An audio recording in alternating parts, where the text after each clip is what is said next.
बाबर आजम उर्फ बॉबी भाई, हमारे हरदिल अजीज बॉबी भाई के जो फैंस हैं ना, उनको थोड़ा सा वेट ज़रा और करना पड़ेगा। जहां 479, पता नहीं 479 कर लो। उर्दू और ये नंबरिंग जो है ना समझ से बालातर हो जाती है। हाँ, तो पता नहीं 479 बनते हैं कि कितने बनते हैं इंग्लिश में ना। 479 डेज जहाँ पर वेट किया है, थोड़ा सा और कर लो। 479 डेज हो गए हैं बॉबी भाई के बल्ले से इंटरनेशनल शो नहीं आया। बॉबी भाई की जो लास्ट टेस्ट 100 थी ना, वो थी दिसंबर 2022 में न्यूजीलैंड के अगेंस्ट। उन्होंने 161 रन किए थे। ठीक है, जो लास्ट ओडीआई है ना उनकी, और यहीं से ऑनवर्ड्स चल रहा है उनका ये खाता नंबर ऑफ डेज का, वो उन्होंने अगस्त 2023 में बनाई एशिया कप में मुल्तान क्रिकेट स्टेडियम के अंदर अगेंस्ट नेपाल। 150 मारा था, 151 टू बी एग्जैक्ट। ठीक है, जो लास्ट T20 इंटरनेशनल 100 है बॉबी भाई की, वो आई थी अप्रैल 2023 में। वो न्यूजीलैंड के अगेंस्ट ही उन्होंने 101 मारा था। तो ये जो एशिया कप का 150 है ना, इसके बाद नेपाल वाला, इसके बाद बॉबी भाई की अभी तक कोई जिसे कहते हैं इंटरनेशनल शो नहीं आई। आज लग रहा था वैसे वो बना लेंगे, जिस तरीके से वो खेल रहे थे। 73 रन किए हैं बॉबी भाई ने, 95 बॉल्स के ऊपर 7 चौके लगाए। बड़ा ज़बरदस्त जा रहे थे बॉबी भाई। ड्राइव बड़े ज़बरदस्त खेले, कट शॉट्स बड़े ज़बरदस्त खेले बॉबी भाई ने। स्ट्रेट ड्राइव 2 बड़े ज़बरदस्त किस्म के मारे, 2 के उन पे ऊपर बाउंड्री तो नहीं लगी, लेकिन शॉट्स बड़े कमाल के थे। बॉबी भाई की साथ बाउंड्रीज बड़ी ज़बरदस्त हैं। मिड विकेट के ऊपर तो एक बहुत आउटस्टैंडिंग शॉट मारा था, और उसी शॉट को दोबारा एग्जीक्यूट करते हुए शॉर्ट मिड विकेट पे वो कैच आउट हो गए। लेकिन उनकी इनिंग्स जो थी ना, बहुत आउटस्टैंडिंग थी। आप देखें ना, 73 किए हैं, सिर्फ 28 रन जो हैं बाउंड्री के हैं। बाकी मोटा मोटा हिसाब लगाओ तो ये कितना बनते हैं, तो 30-40 रन बॉबी भाई ने जिसे कहते हैं बना भाग छाग के बनाए हैं। तो वेल सेटल्ड नज़र आ रहे थे। कोई जिसे कहते हैं गलती नहीं की, कोई रैश शॉट नहीं मारी। इनफैक्ट जो जिस शॉट पे वो आउट हुए हैं, वो भी शॉट लगा मिडल ऑफ द बैट था, पक्का शॉट था। प्रॉब्लम ये हुआ है कि वो बॉबी भाई उस शॉट को ना अपने थोड़ा सा ज़रा और कोई तकरीबन कोई 3-4 फुट ऊपर लगा जाते ना, पक्का चौका था वो भी। ये तो बीच में मार्करम आ गया। Shot middle of the bat लगी थी, गोली की रफ्तार से गेंद गई, लेकिन सीधा मार्करम के हाथ में, और वो कैच तो नहीं छोड़ता, आपको पता है। दो कि उसका कोई हाथ शाथ तो डेफिनेटली टूटा होगा गेंद को कैच करते हुए, लेकिन वो कैच पकड़ गया उस्ताद। कैच उसने नहीं छोड़ा। दो के दोनों टीम्स की फील्डिंग आज को इतनी अच्छी नहीं थी। साउथ अफ्रीका की तो बिल्कुल ही, साउथ अफ्रीका ने आज के मैच में 1 2 3 4 सरकार 5 कैचेस ड्रॉप किए हैं। 5 कैचेस, इससे आप अंदाज़ा लगाएं। तो वो भी भाई का जो है ना 73, वो पक्का 100 नज़र आ रहा था, लेकिन बड़ा अनफॉर्चुनेट है वो आउट हो गए। इनफैक्ट बॉबी भाई जब आउट हुए तो उन्होंने जिस तरीके से सर नीचे फेंका ना, तो वो खुद भी ज़रा डिसअपॉइंटेड थे, क्योंकि बड़ा अच्छा, बड़ी ज़बरदस्त बैटिंग कर रहे थे वो। विकेट भी अच्छा हो गया था बैटिंग के लिए। वो जो बाउंस शाउंस था इनिशियल, उसको बड़े अच्छे तरीके से उन्होंने कैटर कर लिया था। मैंने बताया ना कि कोई किसी किस्म की कोई रैश शॉट नहीं मारी। जैसे पहले ओडीआई में आपने देखा कि अच्छा खासा खेलते खेलते अचानक से बस वो कवर्स में कैच दे दिया, आधा सा शॉट मारा जिसकी कोई लॉजिक नहीं बनती थी।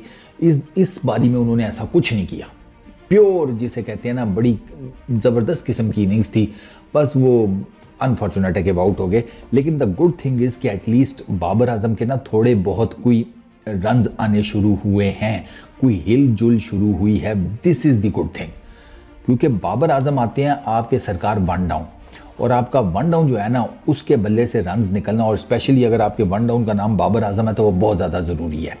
अब देखें, बाबर आजम ने 115 रन की पार्टनरशिप लगाई मोहम्मद रिजवान के साथ 142 बॉल्स के ऊपर। ठीक है, ये इतनी क्रूशल पार्टनरशिप है कि आपने जो 330 खड़ा किया, 329 आपने खड़ा किया, 330 टारगेट था, तो 330 ही कर लो। ये जो आपने 330 खड़ा किया है ना, वो सारा 115 रन की इस पार्टनरशिप के ऊपर खड़ा है।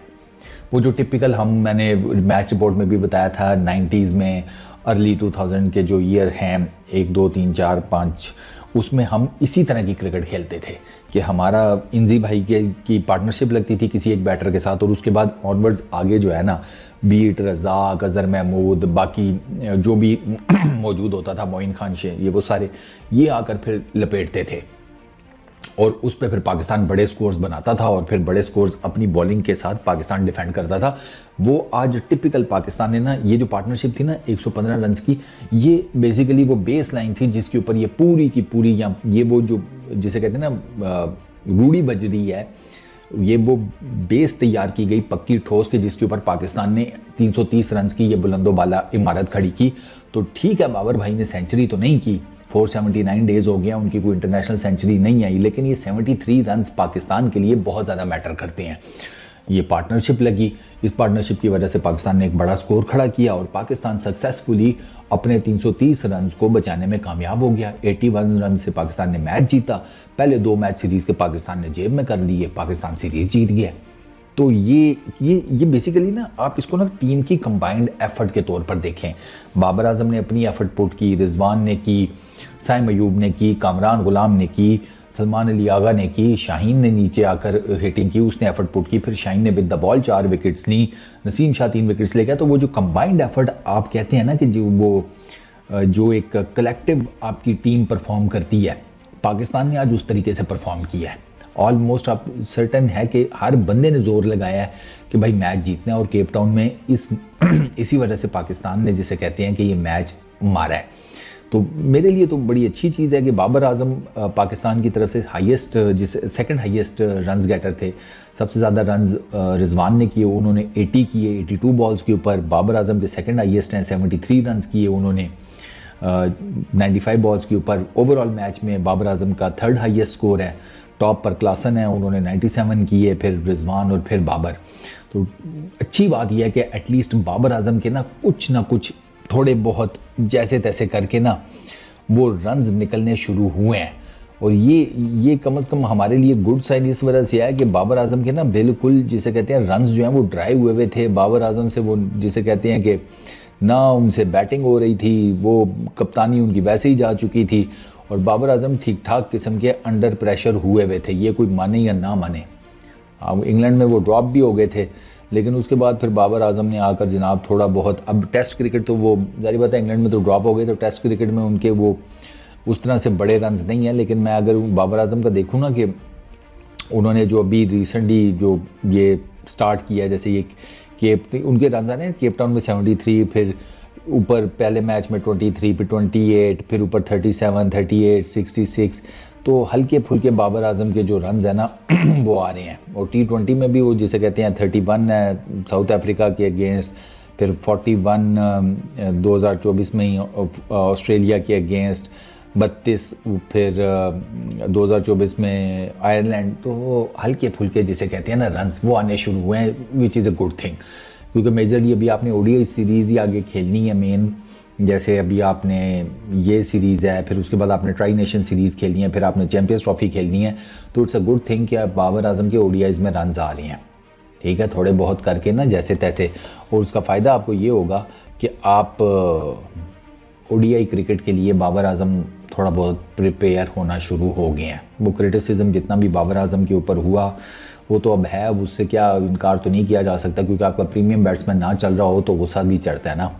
तो वो अब क्रिटिसिज्म अपनी जगह पर मौजूद है, लेकिन मैं खुश हूँ कि चलो बाबर आजम की 50 तो आई ना, क्योंकि बाबर आजम की इससे पहले जो 50 है वो आप मोटा मोटा हिसाब लगाएं साल पहले है, 4 नवंबर 2023 न्यूजीलैंड के अगेंस्ट बेंगलुरु में वर्ल्ड कप के दौरान, ठीक है।